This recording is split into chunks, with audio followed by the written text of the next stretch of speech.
Man, good morning. Hope everyone's having a blessed Saturday morning. I am Jared O'Levin Green with another episode of The Black Man's Perspective. I have my brothers on deck with me. Of course, I have the general of the LDBC, 78 Sports TV. What's going on, man? Hey, chilling, brother. Peace to the family.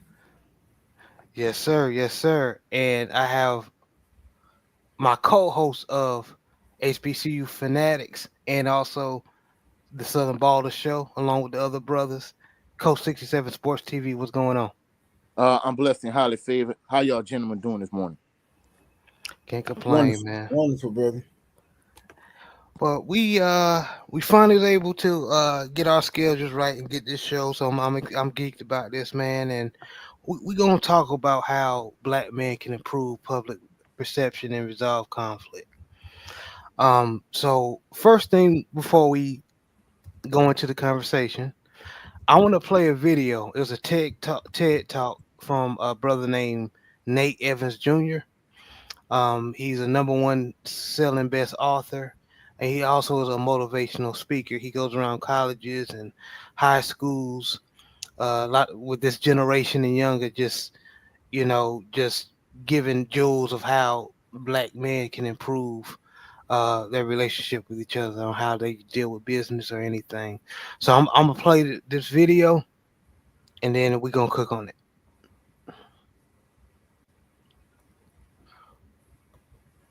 Let me know if y'all can hear it. I can't hear nothing yet.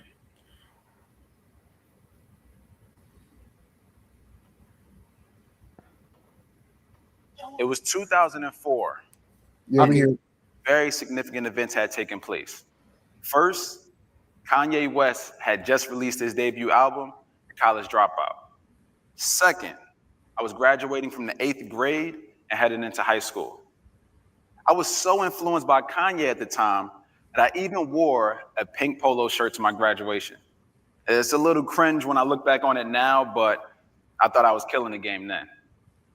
After the graduation ceremony, my dad pulled me to the side and he said he had to share something with me. Now, in my young 8th grade mind, I'm thinking, okay, he got me a surprise. Maybe it's some new sneakers, or maybe it's the new NBA Live that features Vince Carter on the cover. Now, what he had for me, it was a surprise, but it wasn't the surprise I was expecting. He pulled me to the side and he said this. He said, here's what's going to happen over the next few years while you matriculate through high school. Some of your friends are going to drop out. Some of the girls are going to get pregnant. Some of your friends are going to prison. And some of your friends are going to die. And I remember thinking, like, man, you just killed my celebration. Like, that was super extreme. But what he was attempting to do was prepare me for what would inevitably happen. And looking back, I don't fault him for this. Like, I understand. Because here's the reality. He too was never exposed to safe spaces, and he never learned the language of emotional fluency. And I'm a firm believer that you cannot teach what you do not know. So, quick question. How many of you are familiar with this image right here? Few. So, what this is actually a screenshot from a viral video that was a few years ago. The boy in the blue shirt was then 6-year-old Noah.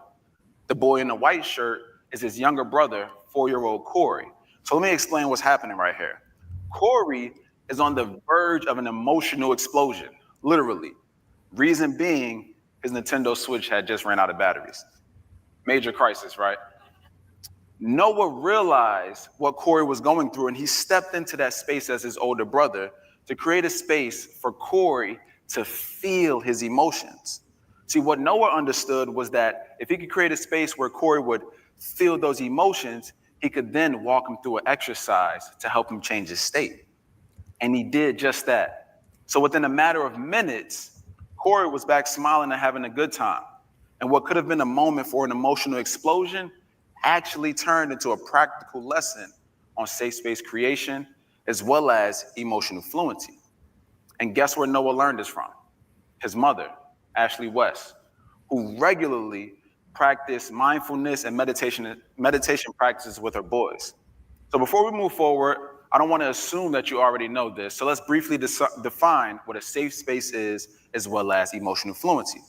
A safe space is a place or an environment where a person or collective of people can feel confident that they won't be exposed to emotional or physical harm. Emotional fluency is being able to sense, translate, and express those emotions in a healthy and productive manner. It was now 2008. I managed to make it through those last 4 years of high school after experiencing everything that my dad shared with me prior. My focus was basketball as well as clubs, and they served as scapegoats from any emotional traumas or pitfalls that I would fall into. Shortly after that, with graduation, again, after experiencing everything that my dad said, I still became a first-generation high school graduate. I was prom king. I was an all-star athlete, and I also earned a full-ride athletic scholarship to play basketball in Memphis, Tennessee. If only accomplishments could heal open wounds. The summer after my graduation, I actually stayed with my pop-up for the summer because he planned to drive me from New Jersey all the way down to Memphis, Tennessee, in his infamous Astro van. As an athlete and a incoming freshman, I wanted to make sure that I made the starting lineup. So I would train intensely. I'm talking 2 a days, sometimes even 3 a days, because I really wanted to break that starting lineup. And one day after I was training, I came home again to my pop-up's house, and I noticed that he was sitting on the couch holding his stomach in what looked like agonizing pain. So I walked in, I asked my brother, I said, how long has he been sitting like this? He said, a few hours. I'm like, man, that's strange. Because I'm used to my pop-up always doing something. Like when the casino actually made him retire, he would always be home fixing something, cutting the grass, making something. Sometimes he would even break stuff so he can fix it again. He was that kind of handy guy. I viewed him as a Superman-like figure. So to see him in this position, in this type of pain, I panicked.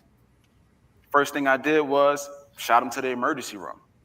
I started to call family, let them know where we were. And as my family started to come into the emergency room, the doctor came in from the back and he said, is this the Evans family? Yeah, this is us. He said, I have some challenging news to share with you. Robert has intestinal gangrene. Now, I'm 18 years old. I have no idea what that means. So in my brain, I'm thinking, okay, you're gonna give him some antibiotics. Okay, he'll be home on what day? I wasn't thinking the worst. He continued to talk and he said, the gangrene is progressive and there's nothing we can do to stop it or slow it down. You may want to say your goodbyes. And in a moment, I watched Superman literally disappear in the kryptonite bed right before my eyes with my brother and my father. And this would be my emotional breaking point because we all have one, especially our Black boys. And for me, shortly after his passing, I would go into a deep depression and I would start suffering from severe anxiety. Now, I actually still went down to school in Memphis, Tennessee, but I dropped out after the first semester. I would end up going to 4 other colleges after that while battling with suicidal ideations and the unwarranted pressures that Black men face in America that causes us to become martyrs to our masculinity. Now, while my pop-up's passing was ultimately that tip. They shut it down. Okay, I'll just redo it. Suspended for policy violation. That's crazy. I'll just redo it. Oh, that's back on It's now. back on now. Yeah. Oh, it's back on. Nasty word. And then come on, YouTube. Fair use, YouTube. Yeah, you gotta. So what you gotta do is when you playing it, you gotta pause it like every 20 seconds and do a little talk. That's why you be seeing when people do that. You're like, why you keep stopping and talking about some jibber jabber? That's the only way to protect yourself. Because if you play it straight through like that, they gonna just say you like basically using his content. You ain't adding no Right. You know what I'm Your saying? dialogue. Yeah. Okay, I understand. All right. Well, we got it back up now. Yeah. You have to pause it ever so often, bro. All I right, mean, bet. it's still under fair use, but they don't want you to just play the whole TED talk and without adding any real value to the content. Okay, bet. Hey, what up for these sniper? I see all y'all, and I apologize about that. Um, but like the brother said, every 20 minutes I'm gonna pause it so we can keep this thing going. 20 seconds. Or 20 seconds. Yeah. All right. For black boys and men, those cries are rarely ever tears. Instead, they come off as embracive behaviors, acts of violence, drug abuse, and in worst cases, suicide.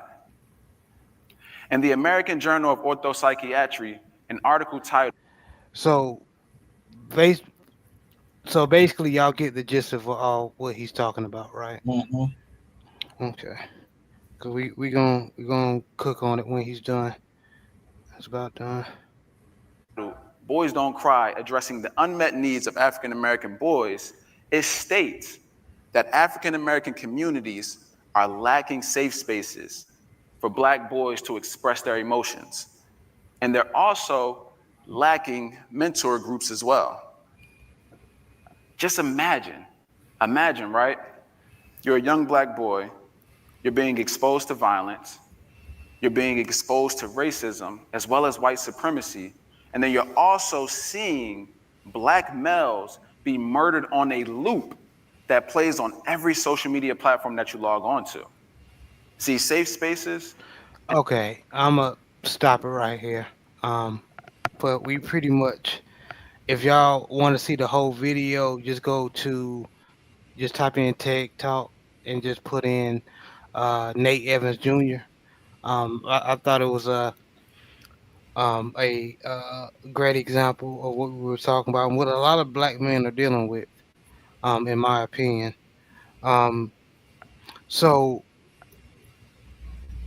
going to you, 78, based on what he said, how much of what black men are dealing with as far as when it comes to each other, business, how much of it is emotional or going back to our childhoods or us not learning how to deal with conflict? Oh man, I'll probably say maybe 90%, man. 90% of black male issues are dealing with. It's it's a lot of psychological mental health issues. It's not normal for a person to grow up in an environment in which you're hated at birth, right? And which you told that you see the disparity, you see the difference in your your skin complexion or how others are treated that's lighter than you. You see the difference in how white people are treated than you. I mean, talking about at an early age. Well, you got black kids failing the doll test as at 5 years old. They already understand white supremacy. At 5 years old, black kids see themselves as ugly, see themselves as bad. And explain the dog test to probably our younger viewers or viewers that may not know what the dog test is. What 78. Okay, the doll test. I forgot what year they first did it, but I know Bill Cosby uh, did a special about it, and I think it was the '70s, if I'm not mistaken. But um, in which they take little kids and they sit them down. First graders, kindergarten first graders. They sit them down and they give them a doll, two dolls, a white doll and a black doll, and they ask the kids random questions like, "Hey, which doll is the good doll?" Right now, all the kids know about these dolls by looking at them is just one white, one black. So the kids will overwhelmingly pick the white doll as the good doll and the black doll as the bad doll, without the dolls having done anything wrong. You say, okay, well, which doll is the pretty doll? They will overwhelmingly pick the white doll and say that the black doll is the ugly doll, so on and so forth. So all the negative traits and attributes will go into the black doll, and then all of the positive traits will go into the white doll. And then the teacher would say, the examiner would say, which doll more so resembles you? And then the black kid would pick the black doll. After saying all that stuff, that negative stuff about this black dog, they see themselves in that light. Now that's a disgusting case of mental health issues that's been plaguing our community. But that's what happened. It's not normal to grow up in this type of environment in captivity. We think we free, but you still living in a society to where the people who oppressed you, okay, created the culture in which you live in, right? You still you okay, fine. You don't got a chain on your neck, but you free to roam the backyard like my dog. Okay, you could roam the backyard you want. You think you free because you're no longer locked in a kennel all day long. So now when I give you 100 feet by 100 feet to run back and forth, you got the football field. So you think you free. You think you free. You talking hellified. Oh yeah, I'm good now. Look at me. I'm outside. You even barking a little louder. You know what I'm saying? You growling a little tougher. You feel free, but you don't understand. You still a slave. You don't do nothing unless I tell you to. You can't even eat unless I feed you. You know what I'm saying? So this is the mentality. This is what black people are in this country, like a dog, like a pit bull. Okay, and then what do pit bulls do? Attack each other. They love their master, but they attack each other all day long. Pit bull see another pit bull, here come a fight, right? Mm. Who got to break it up? Master. Master got to break it up. See what I'm saying? And this is unfortunately the state of mind of black people in this country. And like the brother was saying, you got to learn conflict resolution at an early age. If that's not being taught, like recently, my daughter, my youngest baby, make sure can they make sure we still alive, so I don't be wasting just talking. Yeah, Uh, we live. okay. My youngest daughter had an issue in school where some girls just a group of girls, one girl in particular who was like she like the leader of some little dirty little ninja crew, right? And she don't like my daughter. She jealous because the girl ain't got no daddy, and my daughter be coming to school fresh, got her hair done, that kind of stuff, typical stuff. But this girl is just jealous of my daughter. You know what I'm saying? Like so oh your dad, she asking weird questions. Your dad bring you to school every day? Your dad pick you up every day? Your dad must not have no job. Goofy stuff, you know what I'm saying? Just dumb, hating, monkey stuff, the same stuff they be doing to Devin Haney, you know what I'm saying? And Mm. stuff like that. But anyway, regardless of the fact, what I'm trying to say is they ended up. I tried to talk to um, the school. I tried to talk to the parent. Okay, and there's zero conflict resolution skills here. A lot of the parents don't want to sit down and have conversations because they already defensive. Oh, my kid ain't did nothing, and ain't nobody gonna tell me this and this and that. So what? So now, you being a responsible person can quickly their energy can quickly niggify you. See what I'm saying? Because now you trying to handle this like a responsible adult and sit down and have conversations like parents and adults are supposed to be able to do with their children. But if you dealing with some little YN ignorant people who don't know how to deal with conflict resolution, now it's almost forcing you to turn up. So now you got Mm. what? So now if I handle it in the way I can handle it, if I can get more ignorant than them, now who won in the situation? White supremacy. Now you got two black families beefing. Somebody dead or in jail, one of them in jail, the other one dead, and for what? Because we don't know how to talk to each other, and we don't respect talking to each other and dealing with conflict. And I say all the time, and people get mad when I say this, and I'm gonna say this part, and I'm gonna let my brother cook. I think that I think black folks nowadays are so confrontational, even without knowing you being confrontational, you are. For example, this I happened. noticed that. Yeah. They just confrontation, bro. Like, okay, I come out my house. I gotta go. It's a car parked in front of my driveway. I mean, completely blocking my driveway. They're just sitting there. They're waiting on somebody to come out the house next door. So it's very simple for them to move up and park their car right in front of the people next door house, right? That's very simple. But instead, because ninjas is confrontational and not a lot of thought goes into what they're doing and their actions, she just parks in front of, she just stops her car and got her foot on the brake in front of my driveway. So I'm like, okay, well, she'll see me getting in my car and then she'll move. You know what I'm saying? So I try to keep myself calm and not, get all worked up. I hop in the car, start my car up. I look in my rear view. She's still there. I start backing up a little bit.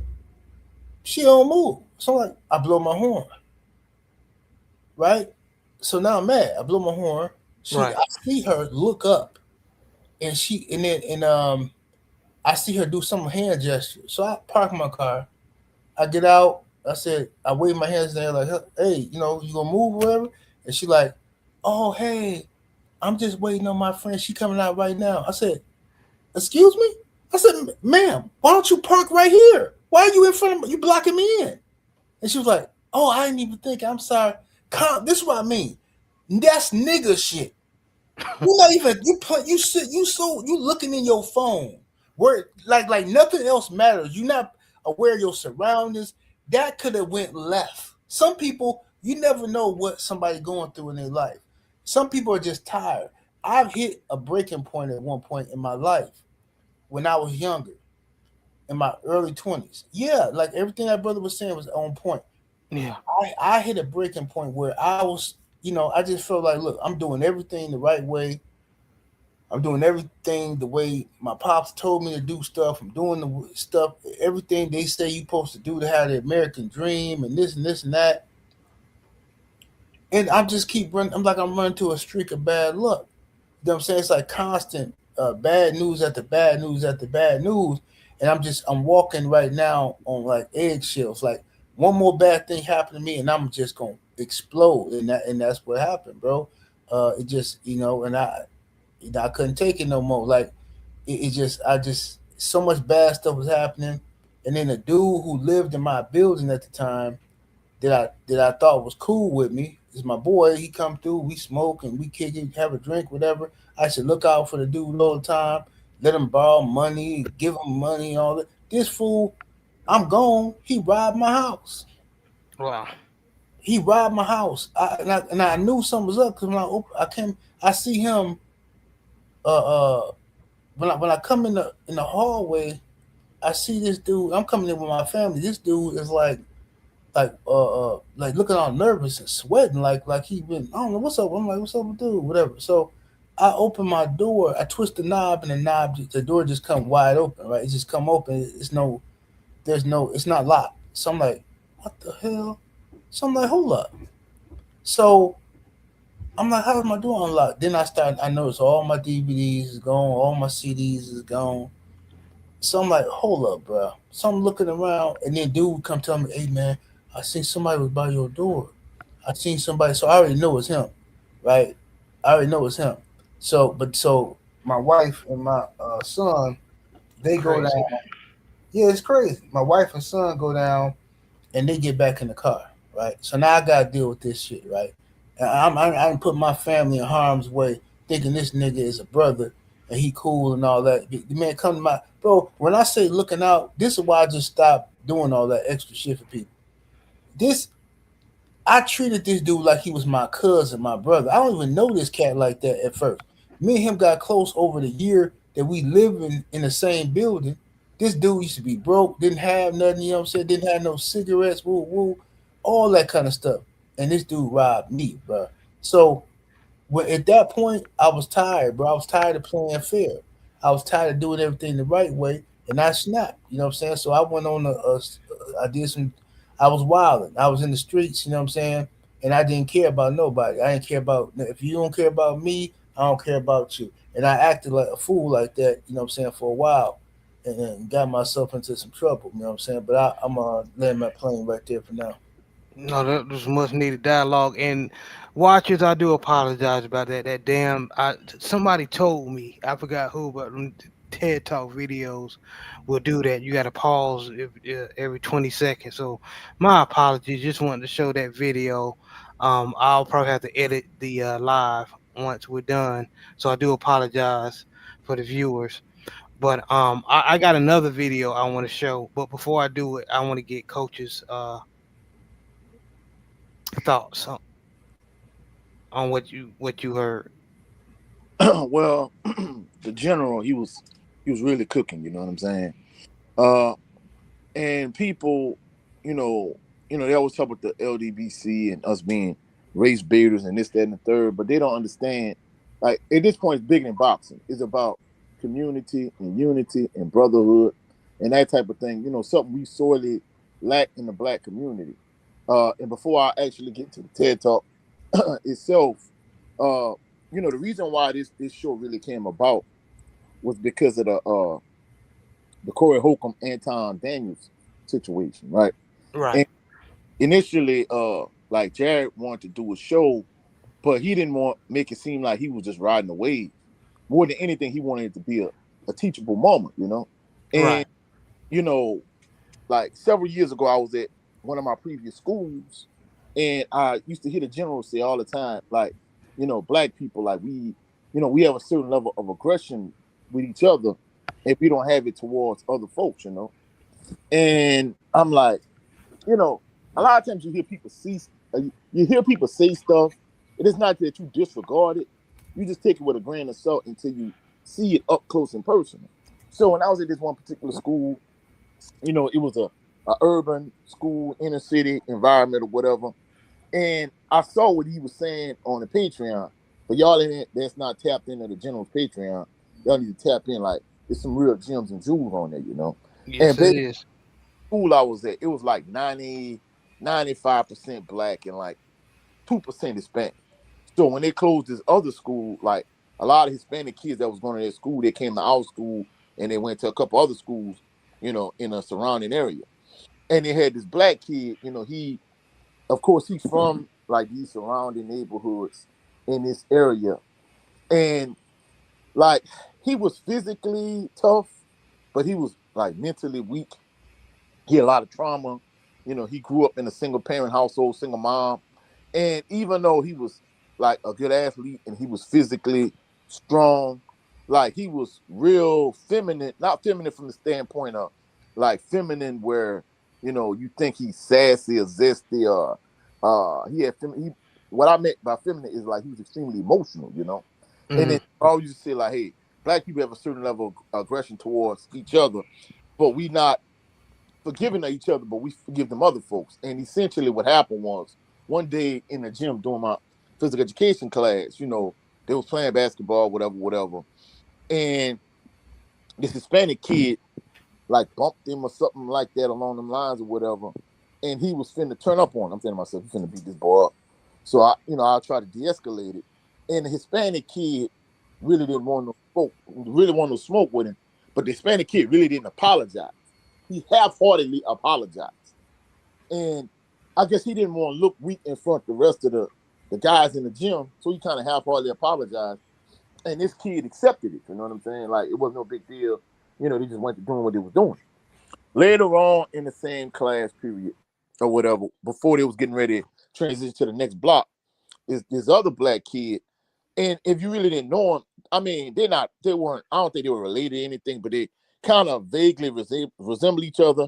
You wouldn't say are they twins or they brothers or nothing, but you would think they could be related. This kid stepped on his shoe and he wanted all the smoke with this other kid or whatever, you know what I'm saying? And I'm thinking to myself, oh my goodness, General will talk about this all the time on the Patreon, you know what I'm saying? So I got in, I stopped the situation, this, that, and third. Now this kid, like, it was an accident, first of all. And then second of all, like he legitimately, like sincerely apologized. And he wasn't receptive to it. Like he wanted all the smoke. So the kids always used to be like, man, coach, you extremely preaching, this, that, and the third, and whoop the woo. So I pull the kid to the side. I'm like, bro, you didn't see what you just did? He's like, no, I don't know what you're talking about.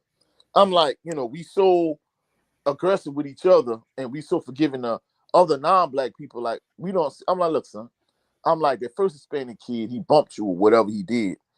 And he really didn't even apologize. He wasn't sincere, non-contrite. He really wasn't apologetic. But he didn't want you to whoop up on him. But at the same token, he was trying to save face for all the other kids in the gym. And you forgave him, and he really didn't really mean it. But this kid sincerely apologized to you, and he was sincere, contrite, apologetic, and you wasn't receptive to his apology at all. You still wanted all the smoke with him. Like, do you not see the self-hate going on here? And I'm not gonna lie, you know, ordinarily, like a lot of the kids at that school would kind of blow it off because, like I said, in those surrounding areas, they really didn't have no conflict resolution skills. A lot of those kids that was in my class at that time, either they in prison, you know, serving prison sentences, or they, you know, basically, you know, passed early in life, whether it was from the hands of another person resembling them or whatever the case may be. So when I pointed this out to him, he was like, no, I never looked at it like that. This, that, and the third. So that situation was kind of eye-opening for him and for me or whatever. And the one thing I liked about the situation, at least he was receptive to the constructive criticism I was giving. And so just to kind of tie it in with your TED Talk, I think the thing about it is a lot of Black people have a lot of, you know, based on this country that we living in and the white supremacy system that we living in, a lot of Black people have a lot of unhealed trauma, and they have trauma responses to certain situations. We don't have good conflict resolution skills, and you know, whether we talking about the self-hate towards each other, like even like, you know, General was talking about the Diddy situation. It's like, bro, Vince McMahon did things far more heinous and far more atrocious than Diddy did. But Black people publicly lynch him, you know, saying he did this and did that, and baby all, and this, that, and the third. But yet on the flip side, you know, you got individuals like Vince McMahon or Josh Giddey, and it got to the point where in my previous school, you know, the kids, both the Black kids and the non-Black kids, you know, they were so no Diddy, no Diddy. I'm like, hey, bro, don't even say that around me. Like, why y'all don't say no Giddey? You know what I'm saying? Josh Giddey messing with a 16-year-old, you know what I'm saying? But y'all don't have the same kind of smoke for him. So at the end of the day, you know, General was right in terms of Black people having a lot of, you know, unhealed trauma. And in addition to that, you know, Black people lack conflict resolution skills, especially when it comes to dealing with each other. And I'm gonna land right there. Yeah, man. And we touched on our wrestling show. We touched on this also. Yeah, with Mm, Mark Henry and Michael Hayes, where Mark Henry was offended by what Ahmed Johnson did, and to this day, like he has animosity towards this other Black man, hatred in his heart towards him. But yet Michael P.S. Hayes from the Freebirds basically was like, hey, I'm more inward than you. You know what I'm saying? Basically saying, hey, I'm more Black than you. And you forgave him, and it's no problem. You know what I'm saying? So, you know, the General been saying this for years on his Patreon, how even just on his channels or on his platforms in general, how, you know, Black people have this self-hatred towards each other. But it's based on this white supremacist system that we live in, you know? facts. And based based on what y'all was talking about,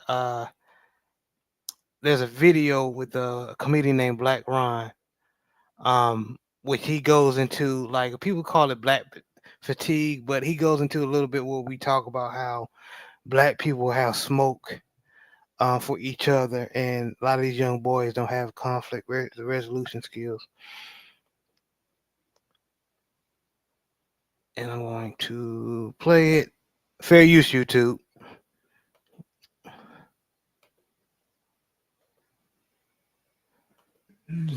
I walk up to the gas station now. I see 67 young.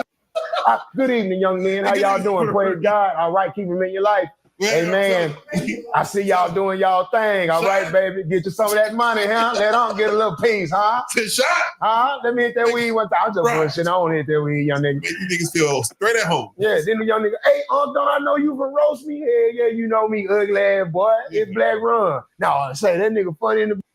Woo. Now he ain't gonna rob me. God, yeah, that's crazy. But the only reason why the hood got that way is because, unfortunately, sisters, a lot of y'all started not my baby in the community. Could nobody tell your baby shit? Could nobody put hands on your baby? Can't nobody discipline your baby. And the only problem is you say that within earshot of the baby. And now he know that my mama is the only authority figure that I respect. And then when real trouble come, you the first one to bail him out. Yeah. He called you from jail, you put up all your capital to bond out, and you know that guilty. Right. But not my baby. Don't even get a thank you. No, they get right out there and get to doing exactly what the you knew he was gonna do. Yeah, I think folks don't know that the neighbor used to whoop you, your mama, your daddy, your auntie, Man, your that uncle, time dead and gone. the principal, the teacher, it come from anywhere. I'm gonna tell you a story. I'm at Walmart one night. I'm just picking up a couple of knickknacks and paddywhacks.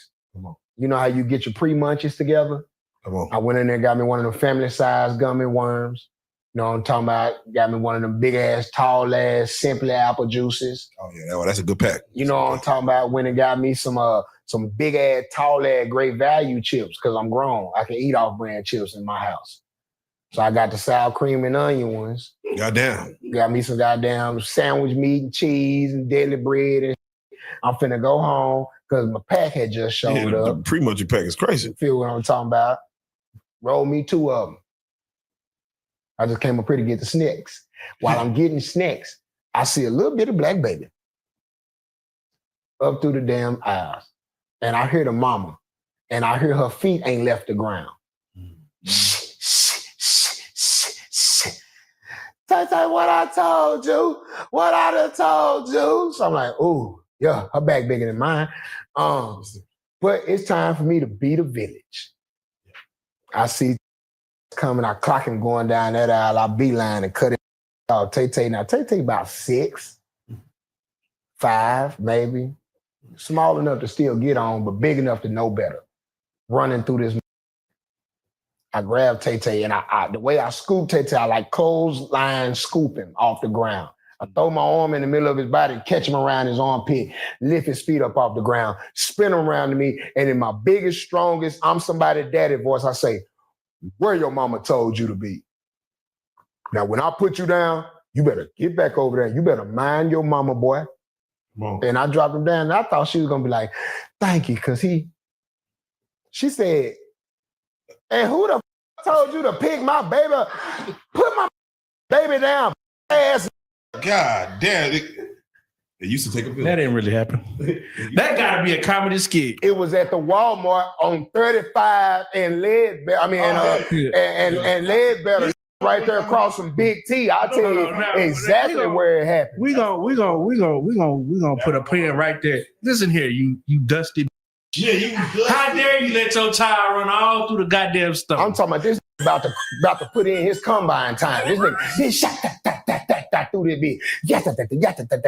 And I heard her back.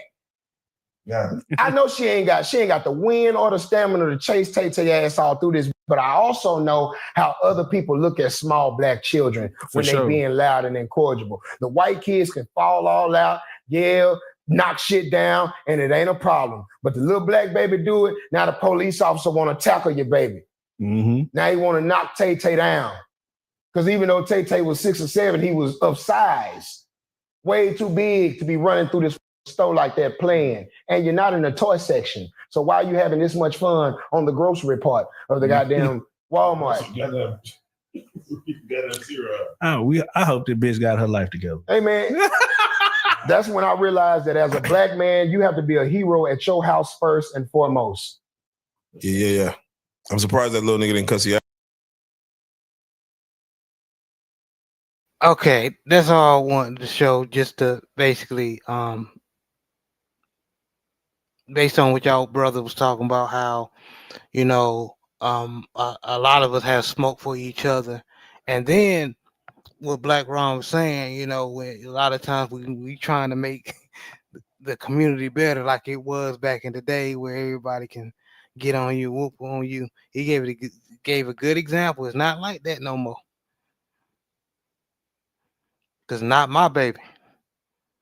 You can't tell that baby nothing. Facts.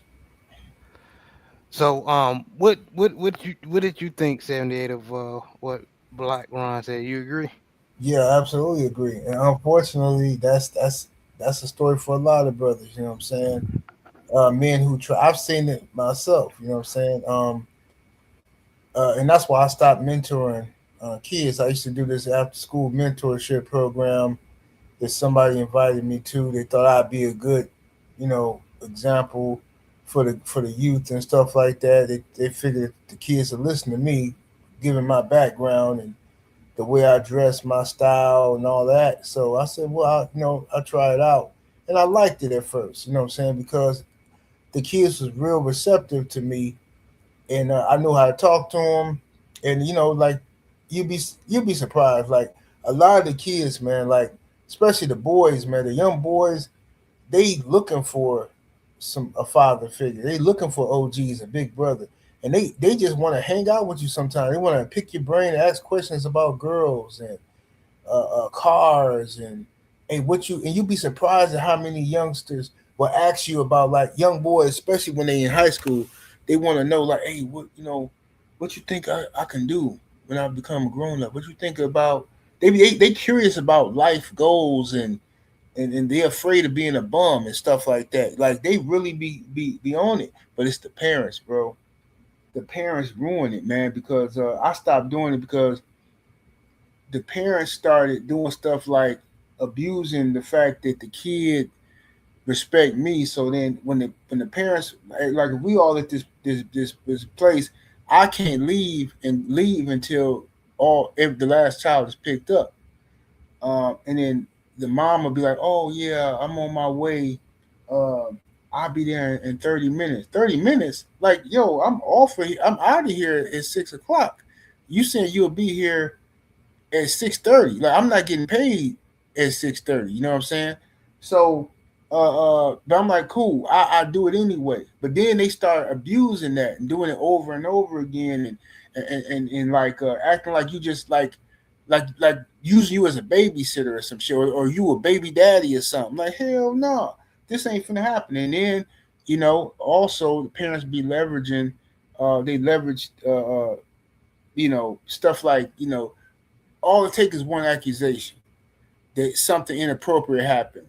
You know what I'm saying? You using inappropriate language. Oh, Lord forbid, you never want to get left alone with no teenage girls ever. I don't care how cool you can go from one day being the cool teacher, the cool this and that. Oh man, Mr. Kevin, he cool, man. Man, all the kids love him.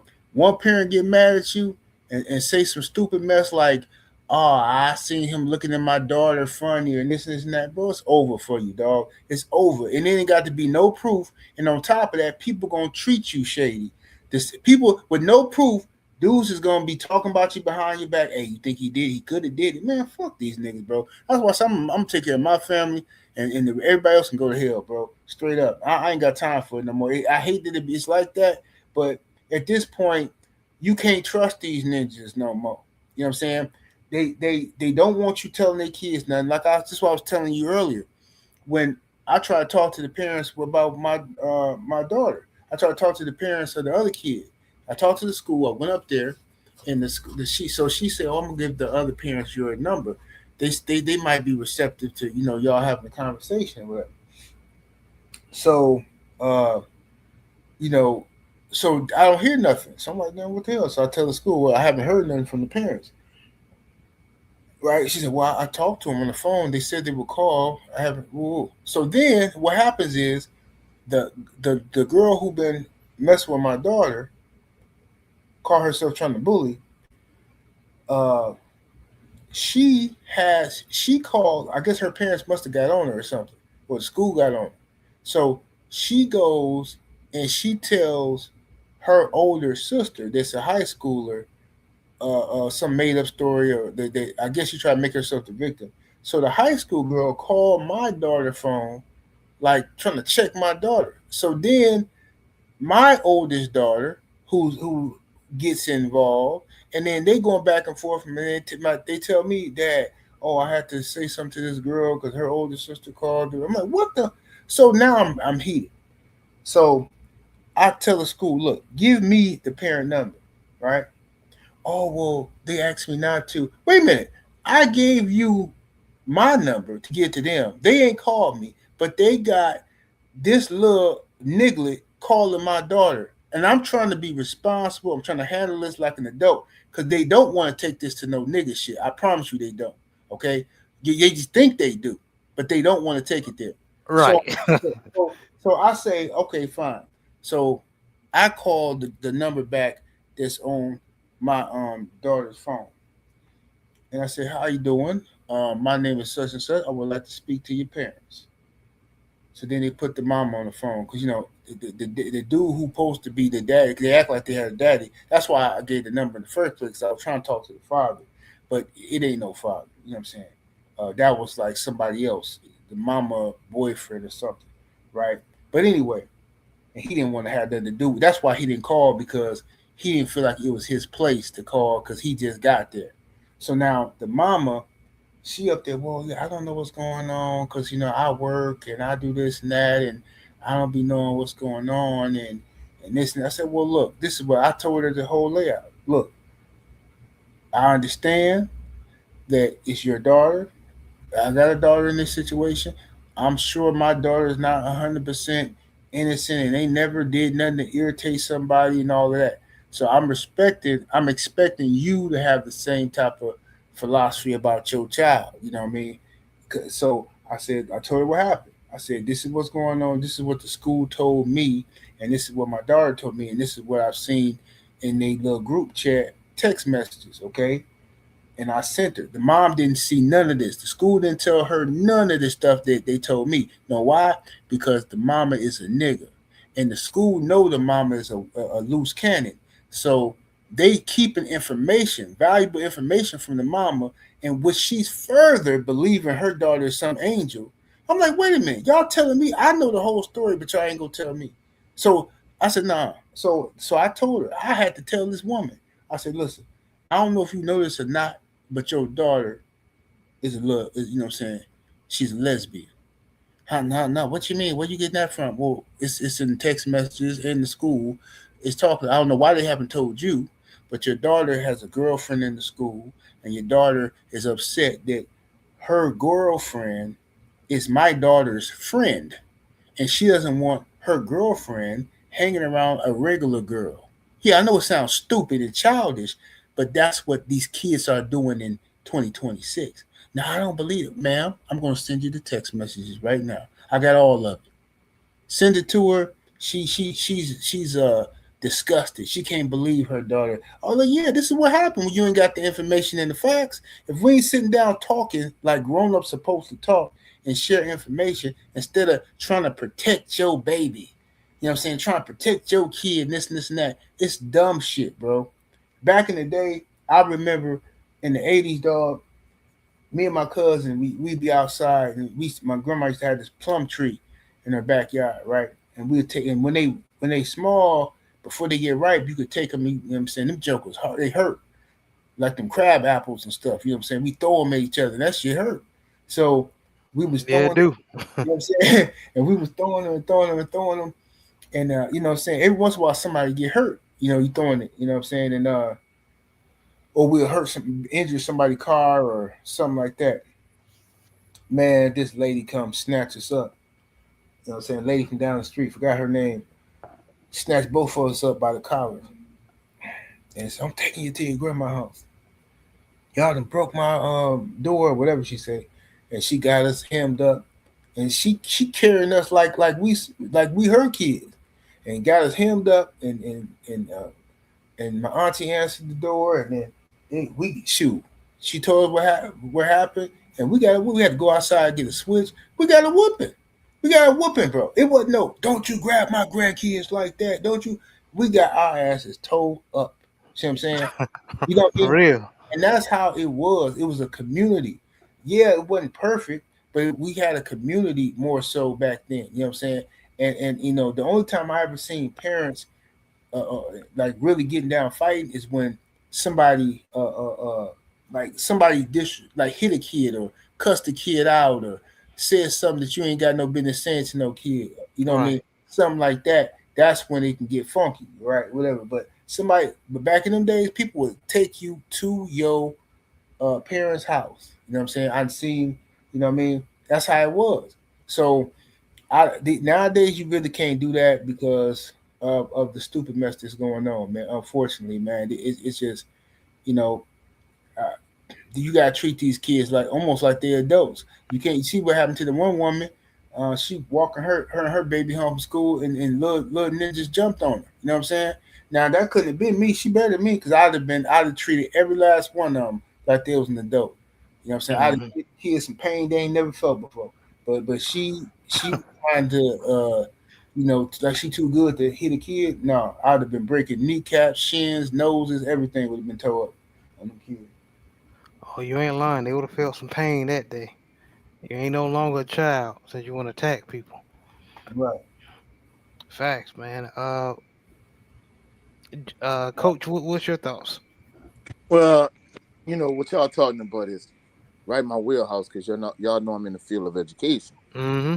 And prior to this year I was always a teacher, but this year I'm an administrator for the first time. And the crazy thing about it, you know, the general is 100% accurate because even from an administrator's perspective, right? Like, just say, some, two girls or two boys or whatever, they have an incident or whatever, right? And I call the parent like, hey, woo the woo, yada yada yada. The first thing a lot of these parents tell me is, "Oh, what consequence the other child gonna get?" And I'm Mm. like, "What? Like, what? What?" So you could tell the good parents. I'm not gonna lie. The good parents be like, "Hey, I'm sorry, but this, whatever the case may be, I'm gonna get on him. I'm gonna get on her." Cause they know they what they them parents know what them kids. Yeah, he did that shit. I know. Yeah, and they ready to get on him. You know what I'm saying? And then the parents that ain't hitting on nothing, they be like, okay, what consequence the other child get? Whoop the whoop the woo. I'm like, well, look, hey, I'm not at liberty to say this or say that, but the other individual's gonna get a consequence too. And they want to know, hey, is the other child getting a harsher consequence or they getting an equivalent consequence? And I'm like, bro, y'all worry about the wrong things, you know what I'm saying? And, in the general right too, because I had a couple of incidents this school year where, you know, a lot of times, these mamas, these single mamas, they don't know that their daughters, like girls, you know what I'm saying? So, in some instances, I mean, for the most part, you don't want to divulge that information, this, that, and the third.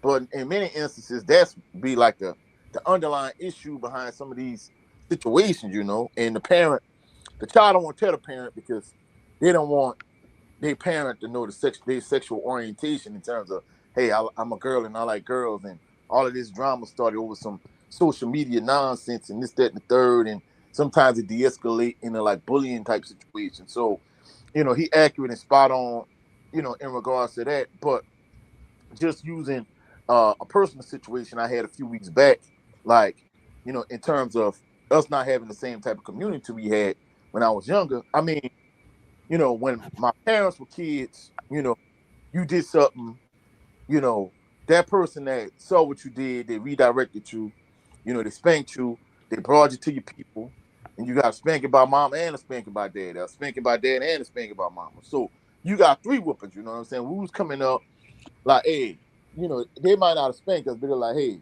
little Jimmy, he did this with the woo. And I know when I get home, I got to deal with senior, because my mom always be like, hey, wait till your daddy get home. And I'm like, oh man. So that's why I tell these kids nowadays, I'm like, but the thing I realize is a lot of these kids don't have a senior at home like I had to keep me in line. You know what I'm saying? Right. But a lot of times I wasn't even worried, but this, that, and the third, I was worried about dealing with him. You know what I'm saying? Because for the most part, me and my mom was talking about this yesterday, and basically, I'm like, well, hey, when I was a kid, she'd be like, hey, wait till your daddy get home. And I'm like, man, I don't have to deal with him, you know what I'm saying? But once I got older, I realized, a lot of times his bark was worse than his bite. But nevertheless, he still kept me in line, you know what I'm saying? Now my mama, she didn't discipline us too often. But when she said she was gonna get you, she was gonna get you. But right around Mardi Gras, like a few weeks back, I we had a situation where we was doing the Southern Baller Show. See, you didn't know this, bro, but I'm not gonna lie. That episode, I was so heated, right? Mm. Because my W-2 ad came in from both school districts. Because I'm in a different district than I was last year, right? Right. So usually, the show starts at 3:30, and I probably after I come home from church, I give me about an hour nap. When from come home from church, give me an hour nap, and then we do the show. So there's one episode, a few weeks back, it was like right around Mardi Gras. In fact, I think it was like the Sunday before Mardi Gras. So this lady was supposed to do my taxes, right? So I'm going outside to tell my mom, like, hey, tell a lady, I'm gonna come for Lundi Gras, like, I want to do it before Mardi Gras, you know what I'm saying? So I'm going outside, and they got this little YN. His mom and I went to school together, right? So the little youngster, about 18, he didn't, got in a little trouble with the woo. Basically, it was him and his little girlfriend. So he putting hands on the little girl, and my mama just happened to be outside, like when he putting hands on her, and she was like, "Oh no, baby, like don't put your hands on the little young lady." You know what I'm saying? And this little YN got to cussing my mama out, and Hell no. I'm like, who the f you talking to? I'm like, boy, I will f you up. You know what I'm saying? And the thing about it is, he like 18. This little YN all are like 5'4", 100 pounds. So he get to talking reckless, you know, crazy woot the woot the woo. So he cussing me, I'm cussing him back. So now he holler, but he gonna get his uncle to jump on me. He gonna whoop me. He gonna this do that. Now the reason why he stand a couple doors over because I guess he got high one day or whatever, and he got upset. I guess he was beating on a little girl that day there too, and he punched a hole in his mama wall, so his mama put him out. So he came stay a couple doors over with his grandmother. You know what I'm saying? So he talking crazy to mom. Now he holler, but he gonna get his uncle to jump on me. Just let me know he's scared, and then he only like 5'4", 100 pounds. I'm letting myself, you're not even half my size. I'm finna whoop on you. You know what I'm saying? So mama like, no, no, no, no. And he talking crazy. And now I'm heated because I'm like, you talking crazy to my mama. Now I'm talking crazy to you. Now I want whoop on you. You know what I'm saying? But she like, hey, you administrator now, whoop, whoop, whoop, and blah, blah, blah, blah. So she was kind of like the voice of reason, like, hey, don't tell him, leave him alone, whoop, whoop, whoop. So I'm like, hey, I ain't gonna lie, I want to put hands and feet on him. You know what I'm saying? So now he begging her like, hey, let's go back inside the trailer. Yeah, he telling her y'all go in y'all house, and I'm like, man, F you, bro. Don't be telling mom like I'll come over there and beat you a little behind with the rule. So now he begging her like, hey, come in the house. You got these people all in my business with the rule. And she was telling my mama that she had called somebody to come pick her up on the phone. They both of them like 18 or whatever. So she went in the house or whatever. So for Mardi Gras, we ended up going my mom was like a little under the weather or whatever, so I brought her to the doctor across the river for Mardi Gras.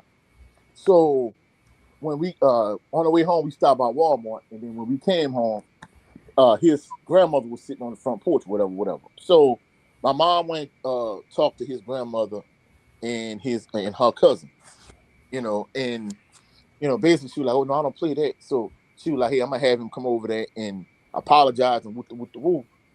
And I'm thinking to myself, I hope he come over here when I'm not here because I still want to smoke. I still was a little heated behind the whole situation. You know what I'm saying? So the way it worked out, I ended up going to get a haircut. And I'm not gonna lie, she sent him over here to apologize. But prior to that or whatever, she told him like, hey, go apologize, to my neighbor with the roof. And, he got to talking crazy to her because, this, that, and the third. And the same uncle that he told he was going to get his uncle to jump on me, his uncle like, hey, bro, what you talking to my mama like that? So he got on his nephew behind or whatever. So he came over here and he apologized when I got my hair cut. He helped my mama. He apologized. He said he was on that stuff. He was high. He got on our knees and all. Got on his knees and said, I'm so sorry. Woo, woo, woo. And then the irony of the whole situation is, I guess when he get high, he start cutting up. So the irony is the little situation that he had with his grandmother, she put him out. So the irony is, bro, like she put him out and he went and stayed 2 doors in the other direction. So my mama rent the family house out to the lady to the lady who lived a couple doors in the other direction. That's our sister, but that's his cousins, right? No, that's his auntie and his cousin. So he went and stay over there with them because the grandmother put him out. I was letting myself, brother, the love, why in them been in jail. I mean, really, you got to bend that sap when it's young. When they get old and they start wilding out like that, ain't nothing you really can do about it. You know what I'm saying? So that's kind of like the little confrontation I had with the little YN, And a lot of times, more than anything, like these young kids in my education career, just in the community, that I see that be wilding out, more than anything, they just need a daddy like I had. A daddy keep you in line. Hey, do this, do that. And especially when you really step out of line, like, people talk, a lot of these, and that's the thing about, the Willie Lynch letters and white supremacy, they didn't condition a lot of these young black women that they don't need no man. Hey, you could raise that boy to a certain degree, but it take a man to raise a young boy into a man. So when they get out of line, Mm-hmm. man, a woman ain't gonna be to do nothing with this YN when he get wild and crazy and out of control. And you gotta bend that sap when he's young. Once he get to a certain age, ain't nothing you really can do with it. You know what I'm saying? Facts, man, and yeah, that, yeah. So you said he was high, and like I'm like with Desmond Allen. I said I agree. I don't care if he was high. He really wanted to say that. Okay, Oh I no, no, got you. no, no. Don't get me wrong. I want to break my foot off in his record. Man, no two ways about it. But I'm not gonna lie, my mom was kind of like the voice of reason from a de-escalation standpoint. You know what I'm saying? And No, she was right, man. She right. She did you administrator now. That's just that's small I mean, potatoes right there. yeah, and I understand what you're saying, but still in all, you know, you ain't content with nobody disrespecting your mom, especially No, not at all. talking crazy. Oh no, I'm not gonna lie. I want to put hands and feet on him. You know what I'm saying? I do too. I don't even know the little dude, but um, I'm gonna ask these questions and we gonna wrap it up, man. We been on here cooking, man. I know you brothers got things to do, so and some of these questions we already touched upon a little bit during the conversation, but I'm gonna ask them. So first question: do black men worry about not being perceived as a coward, where they are willing to escalate a situation that can be easily resolved? So what's the question again, brother? My bad. No, you good.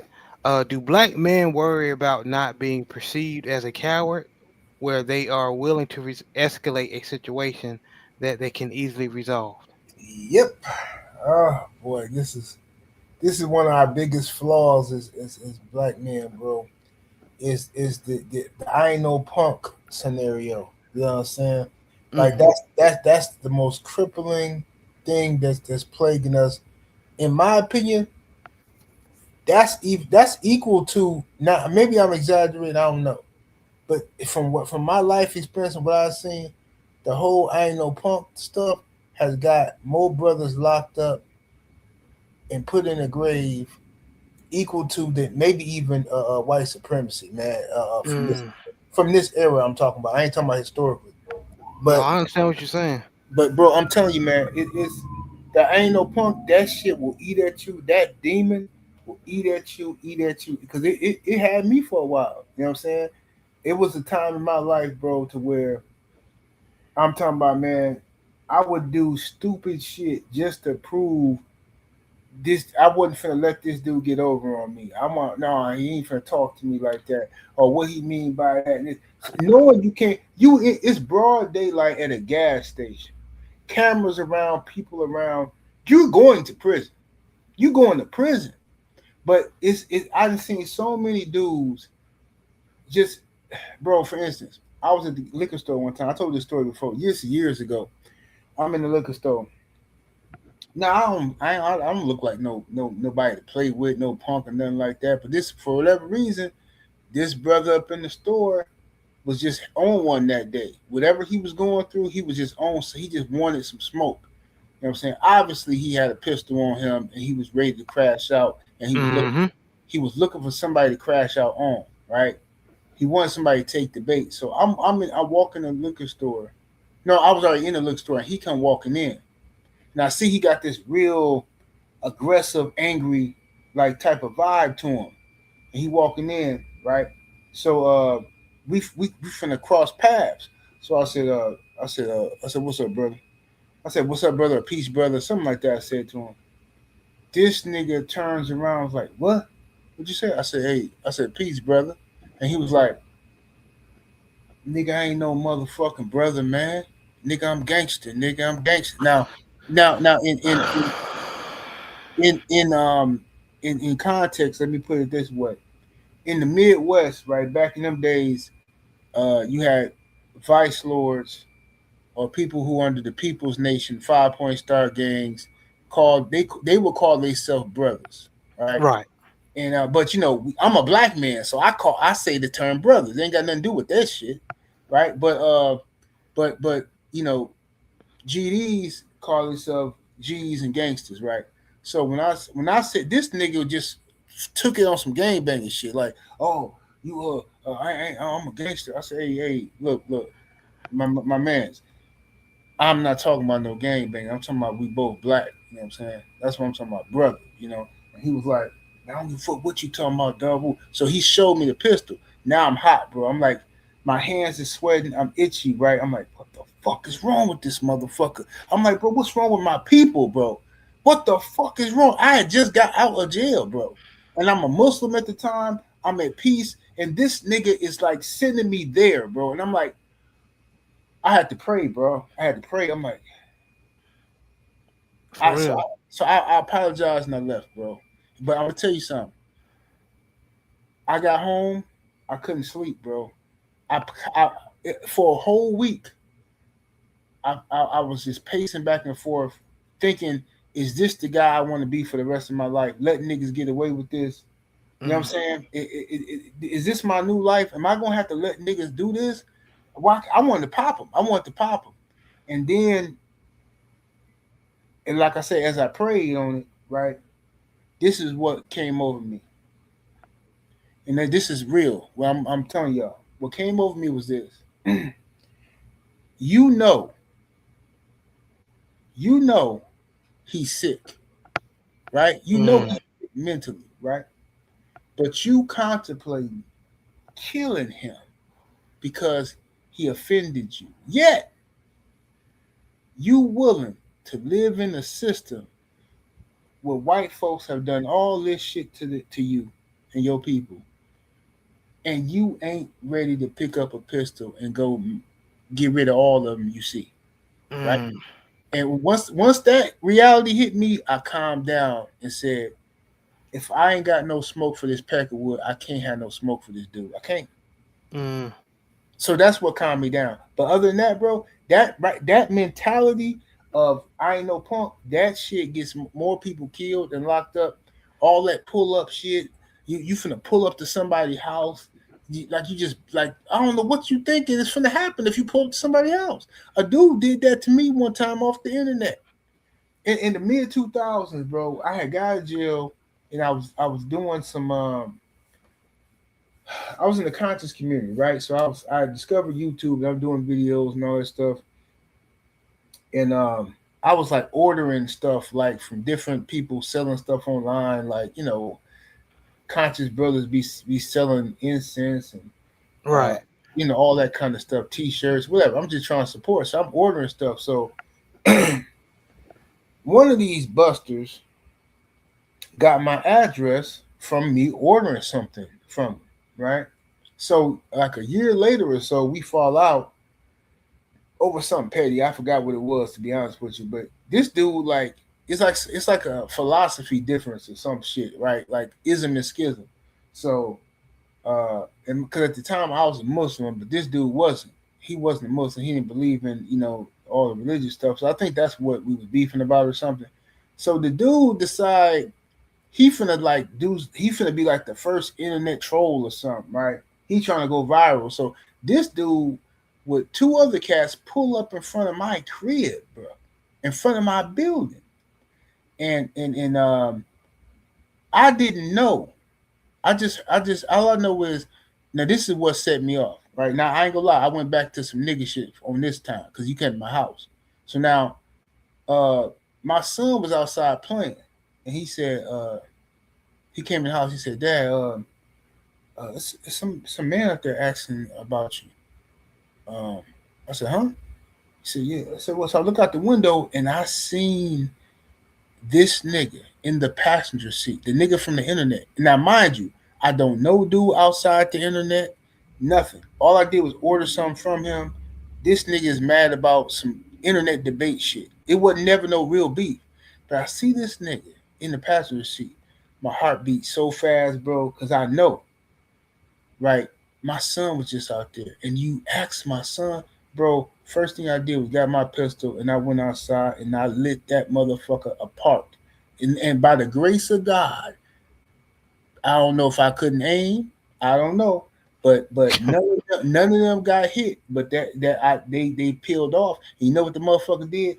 Went and made a YouTube video talking about I'm fake conscious. I'm a gangster, and they came to talk to me, and then I started shooting at them, all kind of dumb shit. This happened in the conscious community. Can I be honest with you? And this may be where I'm from. Coach, you a little old. You older than me, so if I'm out of line, you have my you know you can correct me. I feel like that was no nigga shit. I think you was in your right to protect yourself, especially with some Negroes coming, calling themselves trying to check you or whatever, Right, coming to your home, cause you know your home. You don't run away from no one. You right, protect your home. So I feel like that wasn't no nigga shit. I feel like you was in right to light their ass up, Big, cause you don't know what they were gonna do. right. No doubt. Absolutely. Maybe that's just a country boy in me. I don't know. No, I agree with you though. But coach, same question. What you think? can you repeat the question for me, bro? I sure can. Do black men worry about not being perceived as a coward where they are willing to escalate a situation that can be easily resolved? Yeah. In fact, I don't know who watch used to watch Dave Chappelle show, but he had this segment called "When Keeping It Real Goes Wrong," right? And in so many instances, like the general was saying, a lot of these brothers, end up going to prison because they're trying to keep it real. And even the situation I was telling you about, a few weeks back when he was like, this first of all, little YN, like all of 5'4" right? But the thing that let me know he really didn't want no smoke, he like, come meet me in the road. Woo. I'm finna go, mama, like, hey, chill. I'm like, all right. But he yelled, but yeah, I'm gonna get my uncle to get you. Woo. Now, his uncle, significantly older than him, maybe about 10 years, like, he got a couple of YN tendencies, but he real manable, he real respectable, you know what I'm saying? Hey, what's up, OG, woo. So I already knew it wasn't gonna be that type of thing with his uncle. But when he hollered, I'm gonna get my uncle to get you. I'm gonna get you myself. Meet me in the road. I'm like, bro, you just fake bucking. And in so many instances when black people have competition with each other, they get it's performative. You know what I'm saying? They really don't. Sometimes they don't want to do nothing, but they don't want to look weak for everybody else. So it's real performative. And like Yeah, I put said, on the performance. Yeah. yeah. So where I'm from, we call it fake bucking because, I remember years ago I was teaching this class or whatever, and all of these kids were like, "Yeah, such and such. All you do is fake buck, right?" So one day I was on cafeteria duty, and this boy was like 2 years older than him, but they was in the same grade. And uh, and I'm not gonna lie, I was tired. I was the only faculty member on duty, right? And I'm like, hey, bro, if y'all gonna fight, because I just fed up. It was towards the end of the school year, the morale was low at the school, and I just kind of didn't want to be there. I'm like, if y'all gonna fight, right? So the older kid, he was no nonsense. He was like, hey, bro, you want to do something? Like, other than that, get up out my face, right? So the other boy, that was synonymous for fake bucking, he just kind of, he didn't fold, but he had to look tough, And then I knew he wasn't gonna do nothing because if he was gonna do something, I wasn't stopping him, and they had space and opportunity to do whatever they need to do. But once the assistant principal came, assistant principal grabbed me. Now he really get the performing. Now, hey, I got somebody hold me back. I got somebody stop me. Nah, he trying to get, yeah, let me get at him. Let me get him. And I'm like, bro, what are you doing, bro? You know you didn't want to fight this boy. When I was just I was the only faculty member there, and I wasn't gonna stop you. Now he really performing. So it was so much so that the assistant principal had to pick him up and walk him out the cafeteria because this was during breakfast. So much so he reached out and he grabbed each side of the door frame. Now the assistant principal got to get his hands out and break. And so as he leaving out the doorway, he grabbed the trash can and pulled it down and let me at it, let me at it. And I'm not gonna lie, I feel too often black people, it's a performance when in all actuality you got too much to lose. You really don't want no smoke with this individual because you know it's gonna be a real problem. A lot of times, we get the, stunting on each other and that type of thing. And I'm like, man, look, in many instances, even the scenario, like I said, good thing my mom was there because she was the voice of reason. Him disrespecting her would kind of escalate the situation. But at the end of the day, sometimes you just got to know when to walk away, And in that scenario, for me, it was just best I walked away because guess what? He ain't got nothing to lose. He had a little scenario recently where, he was in jail for a little bit where they thought, it was some shooting going on and he had something to do with it. But evidently, he didn't have nothing to do with it, so they let him ride. But at this point, he's 18, he white, he don't have nothing to lose. Where me, I got a whole lot to lose, and she pointed that out in that scenario. You know what I'm saying? Like, hey, let him do whatever he's gonna do. He ain't gonna do nothing. Like, you got too much to lose now. If he come over here, then hey, you get him. But he ain't coming over here. I already know that. You know what I'm saying? So at the end of the day, we gotta know when to hold him and know when to fold him. And it seems like, especially when we dealing with each other, it's like we get to performing and we, it turns into those when keeping it real goes wrong moments. Facts, man. Facts. But I agree, and I appreciate both of the stories. Next question: how impactful is the Willie Lynch syndrome when it comes to black men dealing with each other? Man, it's everything, bro. I think the Willie Lynch syndrome is everything. That's that little Willie Lynch chip is activated in all of us, man. Even and what irritates me the most is when ninjas will say stuff like, "Oh man, Willie Lynch never existed. That letter fake. That this and that." Okay, let's say it is fake. It's working. Everything in that letter, that science is absolutely factual for black people. Okay, so I don't know what you get out of saying never really was a person named Willie Lynch. Well, okay, well, why is it that if it's that's even worse? Because now somebody then broke down exactly what the hell is wrong with us, and it's on paper in black and white, and you can't do nothing to fix it. Okay, Even even if even if it's not real, the Willie Lynch letter, you can tell it came from the, like you said, how they broke down the mental of each slave, or how if they separate the women and the men, and right, treat the light skin better than the dark skin or whatever, and make them at odds. That was done by a lot of slave masters back in those days, from the absolutely, 1700s to 1800s, especially, well, 1600s as well. So I mean, even if you, I mean, you can hang, well, if you want to hang your hat on Willie Lynch letter not being real, it was a formula that a lot of white supremacists and slave masters used. So you can miss me with that. absolutely, absolutely. So we know that the science is real, regardless if you think the letter is real or whatever case may be. But um, that affects us. Everything in that letter affects us to this day, man. The self hatred black people have towards each they self and other black people. Um, the worship of white folks and their culture and their policies and philosophies. What I'm saying? We tend to think that that's somehow better, and it's embarrassing. Honestly, it's embarrassing. You know what I mean? But yeah, man. Till and all the answers to fix all of our problems is already out here. We had great teachers and elders that spent their whole life fighting for the struggle, man, Hmm. and leaving us this information. And all we gotta do is implement it. But we got ninjas out here now hopping on the internet discrediting every black elder. You got dudes disrespecting Dr. King, disrespecting Malcolm X, disrespecting college, disrespecting everybody. Like Harriet Tubman never existed. Like nigga, what? You got all this time to do all this BS research and to discredit black people. Oh, Nat Turner never existed. But then you'll sit down and worship European culture. Okay, it's disgusting to me, dog. And I can't. That's why I be off the internet, bro. Only But time, this was planned. This yeah. was planned, General.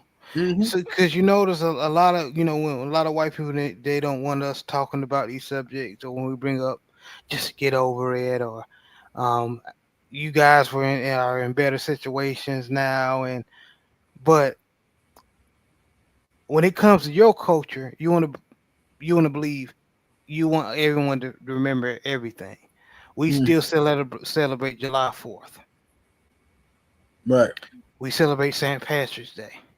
Hell, other culture we celebrate Cinco de Mayo. But when it comes to certain black, a lot of black history, you don't want us to remember, especially when it puts you guys in a bad light. And a lot of black people have taken that ideology, and that's why you have a lot of these young folks or people my age or older, um, saying, it's these certain characters, well, not characters, these certain people in our history that, like you said, the general was, you know, gave us wisdom and left a lot of knowledge behind before they left the earth. You got people, these young folks saying that they ain't even exist, and there's proof that they existed. It's nasty work, bro. But it was done on purpose. It was done on purpose. Uh, Desmond Allen said, "We are conditioned to think that way long before Willie Lynch. The book of Exodus teaches us that. Read Moses and the Pharaoh, the Israelites and the Egyptians." Yes, sir. Yes, sir. Coach, what's your opinion? In fact, restate the question so I could uh properly state my answer. Yes. How impactful is the Willie Lynch syndrome when it comes to black men dealing with each other? It's very prevalent. I mean, we could see it in how divisive, you know, how divided black people are all the time. Uh, and General pointed this out all the time. He points this out all the time, especially on his Patreon. Where we talk about like the gender war online. You got the black man against the black woman. You got old black people against young black people. You got FBAs against others. And I'm like, bro, like black people are so easily divided. Whether people use COINTELPRO type tactics to infiltrate black organizations and divide each other. That's why one thing, we never talked about this online, but when we went to the 2022 fan reunion in Dallas, LDBC meet and greet, and we first started the Southern Baller Show, that's one thing, you and I, we had an understanding before we even started, like, look, hey, bro, like, no matter what happened, we're not gonna let nobody come through and divide us and try Hmm. to put you and I against each other. And that's one thing. Like, I just see so much in black people, even in the LDBC with the boxing. Hey, Devin Haney going against Brian Norman Jr. If two Mexican fighters fighting, we're just gonna say if Canelo would have had the heart to fight David Benavidez. If Canelo or David Benavidez would have fought, hey, it would be like, hey, we got two Mexicans fighting, and that's it. But you get two black fighters fighting. Hey, now you got Devin Haney fans and Brian Norman Jr. fans. They can't stand each other, and these brothers dragging each other on social media, on the internet. I'm like, bro, this is stupid. And I remember, you know, Brent Fox talking about it. Uh, Coach Hudson talked about it on his platform. It's like, bro, like, Hmm. why are black people so easily divided? And the thing that makes me, the Willie Lynch syndrome and Willie Lynch letters. We learned about it big time in Southern, and I see it right now today in 2026 in The thing that it makes me think of when I'm watching Black Panther 2 Wakanda Forever, and the Queen Mother had died, you know, played by Angela Bassett, and Shuri became queen, and they was like, hey, at this point now we could use destabilization tactics in terms of, you know, dividing these black people, because they didn't have these old ancestors that stuck to, you know, their culture and stuck with it and this, that, and the third. She really believe in all of that stuff that you know, that from a cultural standpoint that they believed in Wakanda. And at the end of the day, it's like black people are extremely divided. You know, you got the gender war, you got, you know, young blacks against old blacks, like I said, FBAs against non-FBAs. And I'm like, bro, Colorism. are easily divided, and you know, we so susceptible to coin tail pro type tactics and all of these alphabet boys trying to divide black people. So at the end of the day, black people are easily divided because of all the tribalism, you know. Yeah, yeah. And so, with internal issues like colorism and self hate affecting the community, how can we improve unity? Man, improving unity is going to, I think all we really can do, man, is educate. First and foremost, we got to make sure that we Yes, educate. sir. We got to, Education. yeah, we got to make sure we educating ourselves and that we educating our youth, our children. Let's stick with our kids first. If we can educate ourselves and you can have the people in your household on the same accord, that's hard enough. Trying to get the people in your household on the same accord and under the same philosophy. But when you step out to, and this is how we used to say back in the day, right? So you start with yourself. Don't just start running your mouth because you can learn something new. Really understand what it is that you're learning, comprehension, okay, of what you're learning, right? And then implement those things into your life so that you can be an example for other people. So that way, when people see you, they know it's just a difference, it's a change in you. And then when they say, "Man, what man, you got like a light, a glow that's shining from you. What you been doing differently? What you on right now?" And then when you tell somebody, it's more believable. It's more they more willing to listen and learn because they see the change in you. You can't still be acting like the same dumb ninja you was last year, but now you got all this information, but you ain't implementing none of this information into your life. Okay, so it's not working for you. So you can't be a light. You can't be that light that brings other people to you. So focus on yourself first, true self mastery. Then start to teach your family so that you can properly lead your family. And after you do that, now you can step outside your house and start with your neighborhood, all right, meaning your community. Okay, get with like-minded people who share philosophy. Y'all ain't gonna agree on every damn thing, and that's fine. You gotta be mature enough to understand that you ain't gonna agree on everything. The reason why white supremacy is the order of the day is because they know they not gonna ever agree on everything, but they will agree on one common goal, which is to remain for their people to remain in power. Black folks, we focus on small stuff. We can't wait to be different from another nigga. Oh man, I don't trust dude. He a tether. His grandma is from Ethiopia. I don't rock with dude, man. He from like shut the fuck up, please, bro. Like all this stuff you doing don't mean nothing. These white folks don't care about whatever your ism and schism is. It's just a coward's way to not get nothing done is to say I can't work with this dude over here. I can't work. He ain't like us. Okay, well you finna work by yourself then. Go get something done. But you ain't gonna never get nothing done, and your excuse gonna be, "Well, nobody helped me." It's a never ending cycle of black folks in their own way. You know what I'm saying? All right. Instead of focusing on what we agree on, Mm-hmm. we focus on what we disagree on. And like you said, with the whole, I seen that coming in boxing with the whole. I seen it coming with Terrence Crawford and Earl Spence. I told everybody it's gonna be a black civil war. I said I hope it don't lead to that. I said because these are two brothers. I said I hope we can keep this on a respectful situation where each fan base you pick the guy you picking, but they all brothers. Let's do this. It never worked. Niggas didn't want to listen to me. They become self-hate, full of it. Don't matter how conscious people supposed to be. None of that matters, bro. There's a nigga that lives inside every black man in America. Okay, and I don't care who you is. He's in there. That nigga lives inside you, and he will come out one day, right? And you just have triggers. You got triggers that's gonna bring it out, right? And I seen it. I seen it going. It was gonna happen with Devin Haney and Brian Norman. I tried everything in my power not to make it happen. I talked to Bill in private. I talked to other brothers, and I told Brian Norman Sr. every time I would have him on my channel and interview him, it was always respect. It was always positive, always this and that, right? And then he would leave my channel and go to somebody else's channel, and then they be over there instigating dumb shit.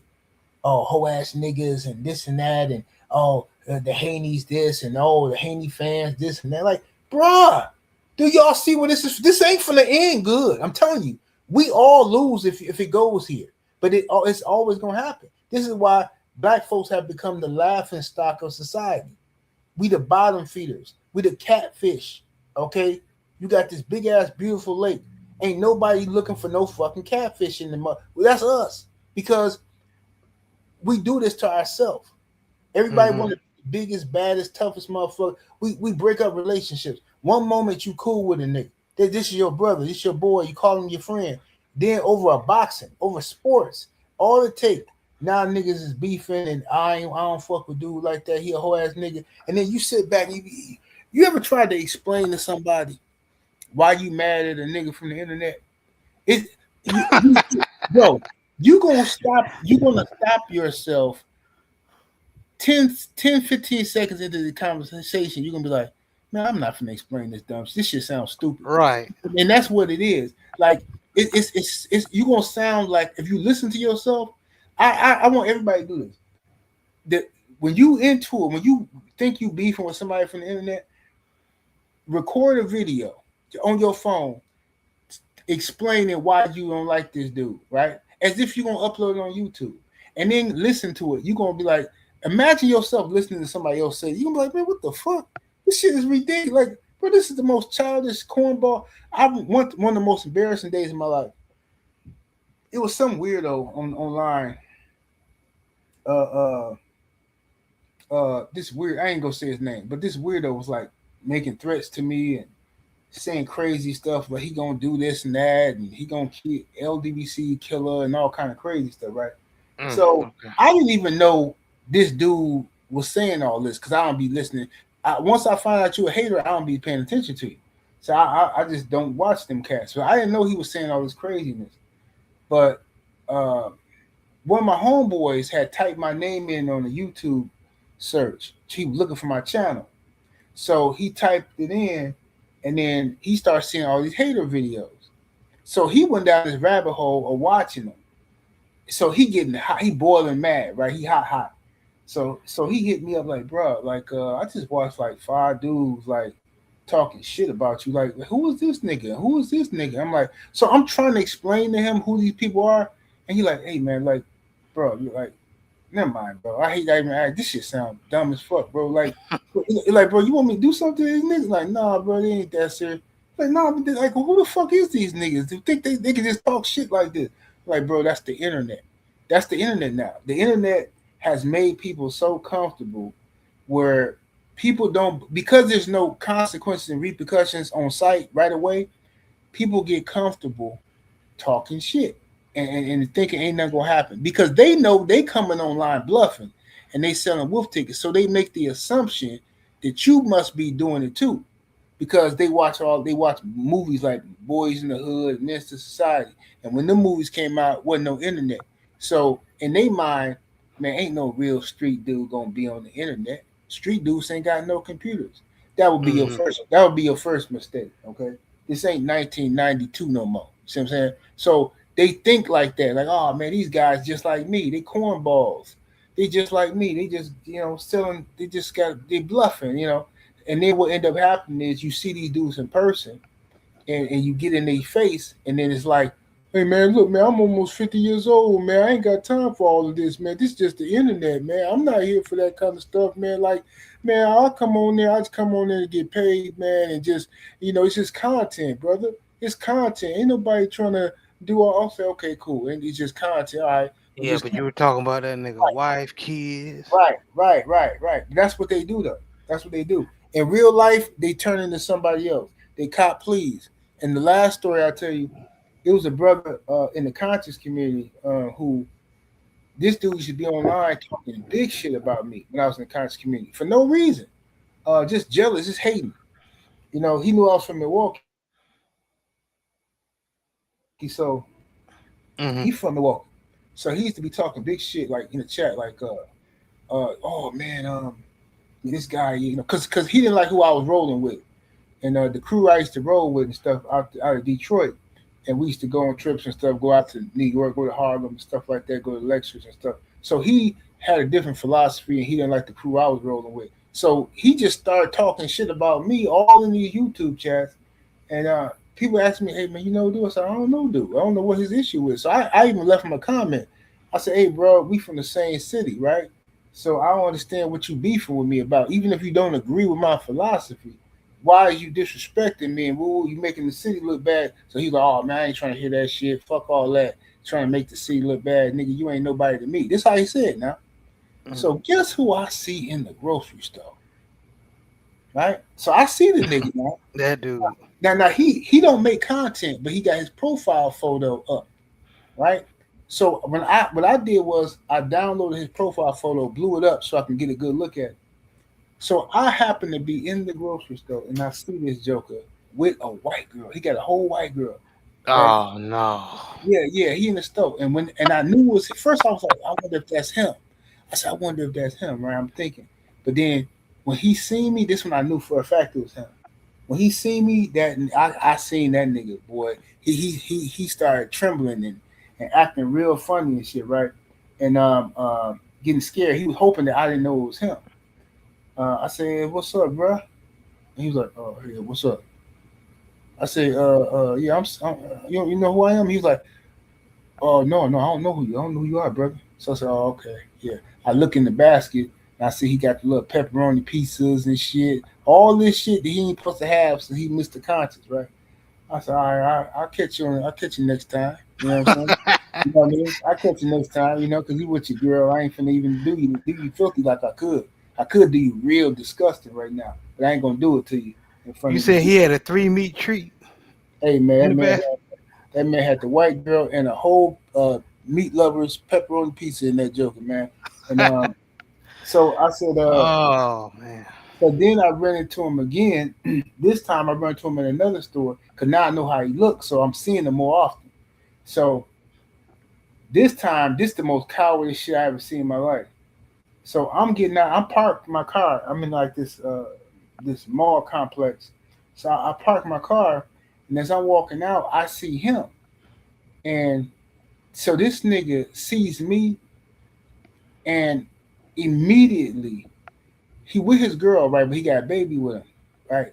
This nigga takes the baby out of his girl arms and put it in the baby in his arms and start walking. Now what kind of coward shit is that?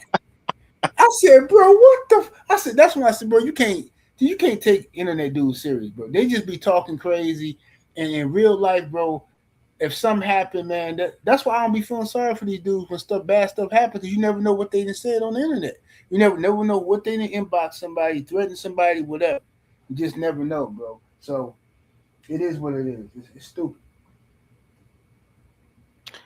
Yeah, man. It's yeah. That the internet is crazy where cowards can act like they strong, they brave.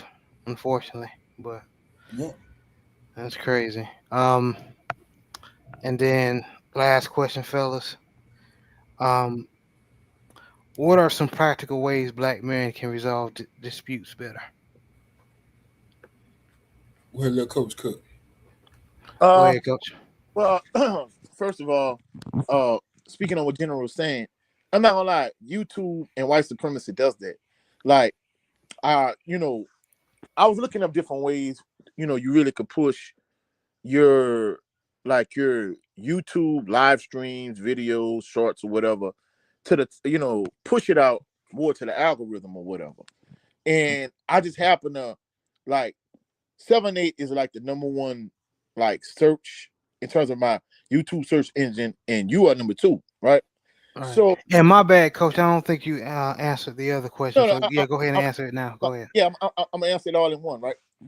So anyway, so the crazy thing about it, when I did search 7-8 one time, this was like a while back, bro. Like it intentionally put like the top 5 hits for 7-8 was all like hater channels, right? And I'm like, bro, like you cannot tell me this is not by design. YouTube intentionally did that and does that. So that's why your homeboy kept, when he searched your name, he kept getting all of these hater channels and, these buck dancing, boot licking Sambos, you know what I'm saying? Because YouTube intentionally does that. That's first of all. Second of all, it's the education piece, answering your question, the previous question, is the education component of it. But this is the thing about it, right? A lot of times, you got black people that are educated and they understand everything that's going on with the Willie Lynch letters and so on and so forth. They understand all of these things, but they still fall victim to it. Let me give you an example, right? Like I know this chick that I don't know her personally, but I know she went to Southern, right? And the thing about it is, like I went to her Facebook page because, uh, I guess at one point she was rocking with my channel, but I'm looking at her and she reposts on Facebook all of this man hating content. And she had this class, because I know a couple guys that know her. And we had this same Black American history class. The professor, he passed away like a few years back or whatever. And he used to talk about how the Willie Lynch letters and like, tribalism amongst black people, and you try to divide the black man and the black woman, and how, during slavery, they used to buck break slaves and humiliate them in front of their woman. And, and not only that, like the different things they do to devalue the black man to the black woman. She understands all of this, but she still feeds into, all ninjas ain't hitting on nothing. You know what I'm saying? And I'm like, bro, like we know some of the guys she dated when we was going to Southern, and she had a chance to pick good guys, but she kept picking, the thugs, the gangster, the this, to that. And I'm like, bro, so even people that know this, they still kind of fall victim to some of these things, or even certain organizations. That's why, and I love the LDBC in terms of unity. We're not just boxing fans, but we're a community. You know what I'm saying? It's about unity, it's about togetherness, about brotherhood. Man, I've known an organization that we get together, do that, and guess what? Somebody come in and they do the divide and conquer type thing. So at the end of the day, it's about education, but it's about applying out that knowledge. You know what I'm saying? Now, what was your second question, brother? Yeah, thank you for and my apologies. And good looking 78. Um, but yeah, the last question is, what are some practical ways black men can resolve disputes better? Well, I mean, we have to, first of all, a lot of individuals walking around here, just to kind of tie back into what you talked at the top of the show. A lot of black people walking around here with unhealed trauma, whether it's from racial situations, whether it's things that happen in our personal lives in terms of personal trauma, this, that, and the third, relationships, whatever the case may be. So first of all, I know it's starting to be like a buzzword, especially, when we talk about these dating spaces and we start talking about the gender war, especially when it comes to black men against black women. But I think the first thing black people need to do is, any type of like trauma, emotional baggage or whatever, they need to address that and deal with that first and foremost. Because, you can't be a whole individual until you address, the personal baggage and the trauma that you have from your childhood or from your past or whatever. You wonder why like certain individuals, like women, for example, might be chronically single. In many instances, she might not have dealt with the trauma that childhood trauma that she has from her past. That's first of all. Second of all, we just need to work on, you know, better conflict resolution skills in terms of dealing with each other. Like the story I told about from a previous school, like, I mean, this young man was doing that. He wasn't even conscious of what he was doing. So, we have to kind of be conscious of how we move, how we act, how we treat each other. And hold. Mm-hmm. Lastly, just to kind of, spin it back to the previous question, we have to get educated. And not only that, we have to apply that knowledge in our everyday lives. Yeah, that's my answer too. Education. So I'm not surprised you brothers are aligning with that. And 78, just to wrap everything up, same question. What are some practical ways black men can resolve disputes better? Old school conflict resolution, man. We gotta humble ourselves for one. We gotta love it. It start with self love and self respect. All right. If we gotta start respecting each other, bro. You know what I'm saying? Respect yourself and respect your fellow brother and sister, man. And understand that it's okay for people not to agree with you, even if somebody's disagreeing with you out of ignorance because they don't know no better. They don't know that what you're saying is facts, or if somebody disagreeing with you because they just being an asshole, being stupid, and they just want to disagree just to be. You gotta be able to spot people that's trying to be combative with you and then fall back from the situation. That's what I do. I hate when somebody try to lure me into, I listen. I've seen a lot of women do this, especially online in the little gender war stuff. Women would try to bait you into arguments and stuff like this because they wanna. They got all these pre-planned arguments in their mind where they want to argue. I want to make this point when I talk to this guys and this and that, right? So it's stupid stuff. But I can't stand when a man uses those type of tactics on another man. Like, sorry, you mad about one thing, you mad because yesterday you didn't like I said something about your favorite fighter. So today we talking about something totally different, and you still in your feelings about yesterday. So you're trying to goat me or bait me into some argument and being petty and all this little childish, Trying to emotional. manipulate the conversation. Right. Just this cornball stuff. It's like, bro, what is we? I'm not finna do it. I'm not finna do none of that mess with you. I just kick you off. You know what I'm saying? My panel or whatever. I'm gonna lead the panel. I'm not finna do all that nonsense with these weirdos.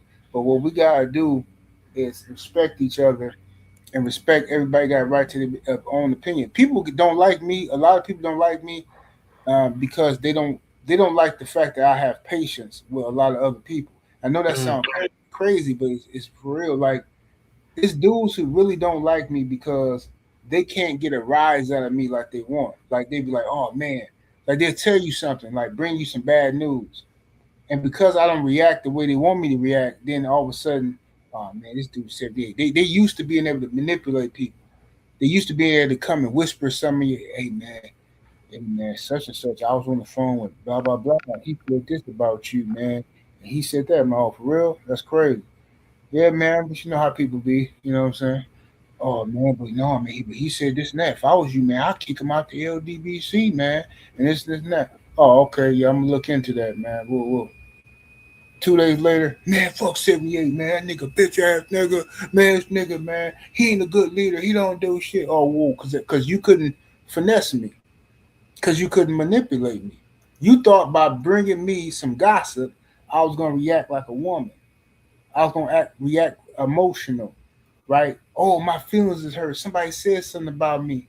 Let me make some public beef with them or something. No, that's not how I get down.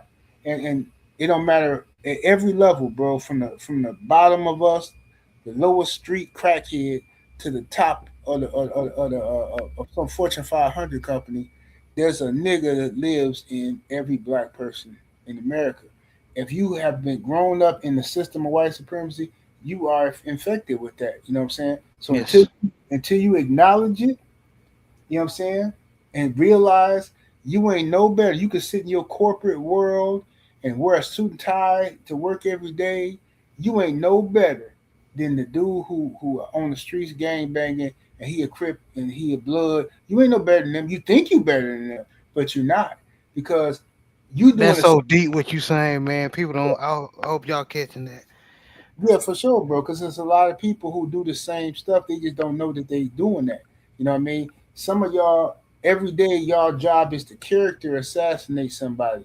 You come online every day making up lies about people because you're petty, because you're mad that somebody hurt your feelings, or somebody didn't show you the proper respect that you feel you deserve when you met them. So therefore, you can wage war on them to publicly character assassinate them, making up lies, stuff that can ruin people and damage them. You doing this, and that can affect people's lives. That can affect their decision making. That can affect their money. You don't care, but then you will sit back and look down on, oh, this dude a gangbanger. Oh, this dude over here, look at him. He out there selling drugs. What you selling? You selling lies, and what you selling is more dangerous than what the drug dealer is selling. Because you can inspire, your lies can inspire somebody to pick up a weapon and go do something to somebody. You know what I'm saying? It's very. That's I don't play them type of games. That's why I was anti all that stuff them dudes were doing with Diddy, because you can feel it however you want to feel about Diddy. He could be a scumbag. Cool, cool, cool. But the lies, just making up stories every day, I'm not with that, because I'm not finna sit back and participate in the public execution of some black dude and y'all lying on them. But y'all ain't got the same smoke for Josh Giddey. Y'all ain't got the same smoke for Vince McMahon. Vince McMahon did all this diabolical stuff. And look, this Vince McMahon video footage just came out. This man got pulled over for speeding, and the cops was talking to him like he was their homeboy. I saw that. Ain't nothing happened. This man, a woman that said this man that held her down and defecated on her chest, rented her out to his friends, and nothing happened. Everybody, like even black people on the internet, oh come on, man, leave Vince alone, man. Vince a legend, blah blah blah. But everybody woke up every day acting like Diddy was the worst person ever created. Okay, they blame this man for every single thing that ever happened in society. You got Oscar De La Hoya, a man who literally let female prostitutes put their whole arm up him. It's pictures of this stuff now. This man dressed up like a woman. They shoving toys in him and all kind of stuff, spatulas and whatnot, candy. This man, Oscar De La Hoya, is saying no Diddy? And people cool with this, bro. I can't take it no more. I can't. I'm sorry. I'm not doing that. That's crazy, man. And I want to thank you, brother Will Sinclair. I appreciate you Chuck for the Wilson. cash out, man. I really appreciate it. Um, but yeah, it's crazy. It's frustrating, but we gonna continue to put up the good fight, man. Spreading this information. Um, but we were gonna go ahead and wrap it up, man. It was a good cook, man. Really appreciate y'all was able to take time out your morning and hop on with me. And I will edit the part where the TED Talk affected the video. So I appreciate y'all for being patient with me. But Brother 78, let everybody know where they can meet you and see you. Hey, y'all can catch me right here on YouTube at 78 Sports TV. You can catch me on Patreon for more conversations like this. It's patreon.com/78 Sports TV. And also my other channel, No 304 Show, that I share with my brother Blu-ray. And No 304 Show, we go live. Blu-ray go live pretty much every day. Him and his and he be having open panels and stuff. So make sure y'all check it out. But I put videos up there from time to time. Whenever I got some time, I drop some videos over there, and I'll drop some a live stream. I did one yesterday, so make sure y'all go check it out. Yeah, please support. And Coach 67 Sports TV, you know what it is, man. Let everybody know where they can meet you and see you. Well, you can catch me here tomorrow, 3:30 p.m. Central Standard Time on the Southern Baller Show with Jared Lovin Green, myself, and the entire Southern Baller Show collective. The collective, we're going to talk about some NFL football on tomorrow. In addition to that, you can catch me at Coach 67 Sports TV on all social media platforms. And you primarily catch me on YouTube though. And also, if y'all have not done so already, all my LDBC family members, be certain to get your 2026 LDBC family reunion meet and greet tickets. Law say the same. I'll be there live in the living color myself and my videographer cousin in Milwaukee, kicking it with my brother 7A Sports TV. So all the LDBC family members, if y'all have not done so already, please get your 2026 LDBC meet and greet family reunion tickets, you dig? But Yes, y'all sir. phenomenal afternoon, blessed phenomenal weekend, and shout out to the awesome and amazing LDBC. Yeah, dig. Yes, sir. And I want to shout out to the Old Hillside Bourbon Company, Big Joseph Townsend. Y'all make sure y'all support. Get y'all some bourbon. I got me a bottle of bourbon. It's good product, so please support the brother. It's black owned. Um, if he even got an article on the website. Um, so y'all make sure y'all support. Matter of fact, I'm gonna show that article tomorrow, Coach. What Big Joe. Yes, sir. And but I see all y'all in here. I couldn't shout y'all out because everybody was cooking, but everyone that came, Mr. Shelton, Brent Fox, 86 Goats, Anthony Bolton, uh, Willie Sinclair, 40 ounce sniper, Desmond Allen, all y'all, man. I appreciate it, everyone. Make sure y'all hit the like button, share, subscribe. But this was another installment of the Black Man's Perspective. Y'all be blessed. Yes, sir. Peace, brothers. Peace. Bless.